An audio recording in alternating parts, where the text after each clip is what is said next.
नेहमीप्रमाणे शाळा संपली. ती परतीच्या वाटेला निघाली. कानात इयरफोन घातले आणि या इयरफोनने मोठा घातच केला. घरी जायला निघालेली ही तरुणी घरी पोहोचलीच नाही. स्टेशनवर रेल्वेची धडक बसली आणि आई वडिलांची लाडकी कायमची दूर गेली. हा हृदय पिळवटून टाकणारा अपघात कसा, केव्हा आणि का घडला जाणून घेऊया या व्हिडिओमधून.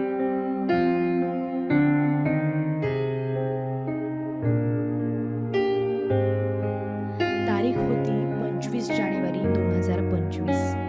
वैष्णवी रावत ही विद्यार्थिनी नेहमीप्रमाणे घरी जाण्यासाठी निघाली होती.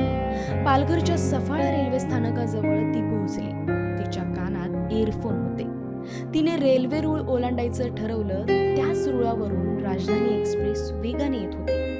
गाडीने हॉर्न दिला, मात्र कानात इयरफोन असणाऱ्या वैष्णवीला तिच्याकडे येणाऱ्या मृत्यूची साधी चाहूलही लागली नाही. गाडीने जोरदार धडक देताच वैष्णवीचा जागीच मृत्यू झाला. वैष्णवीच्या या अपघाताआधीही 2 महिन्यांआधी अशाच प्रकारे एका तरुणाचा देखील मृत्यू झाला होता. म्हणून सावध रहा. इयरफोन्स वापरताना काळजी घ्या. तुमच्या एका चुकीमुळे तुमचं आयुष्य आणि तुमच्या प्रियजनांचं सुख कायमचं हरवू शकतं. पण वैष्णवी असो किंवा इतर नागरिक, त्यांच्यावर रेल्वे रूळ ओलांडण्याची वेळच काय येते याचा सुद्धा शोध घेणं गरजेचं आहे.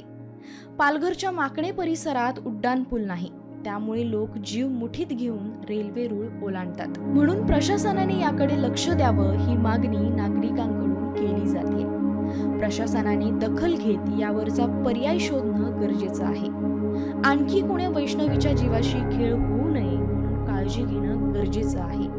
इयरफोन वापरताना आणि रेल्वे रूळ पार करताना आपल्या कुटुंबाचा विचार नक्की करा. देश विदेशातील प्रत्येक घडामोडींचे लाईव्ह अपडेट मिळवण्यासाठी आता साम टीव्हीच्या सर्व सोशल मीडिया प्लॅटफॉर्मला लाईक, फॉलो आणि सबस्क्राईब करा. तसंच सर्व नोटिफिकेशनसाठी बेल आयकॉन प्रेस करायला विसरू नका.